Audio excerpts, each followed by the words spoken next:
मातीचा सुगंध, गावाची ओळख आणि मनाला भिडणारे सूर. शेवटपर्यंत नक्की ऐकून जा.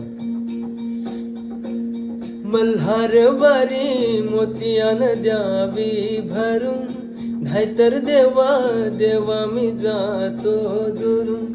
मल्हारवारी मोतियान द्यावी भरून, नाहीतर देवा देवा मी जातो दुरून.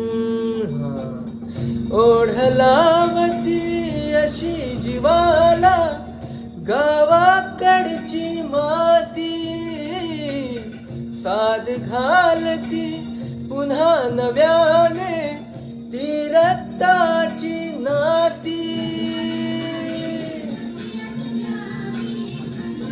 नाहीतर देवा देवा मी जातो दुरून. मल्हारवारी मोतियान द्यावी भरून, नाहीतर देवा देवा मी जातो दुरून.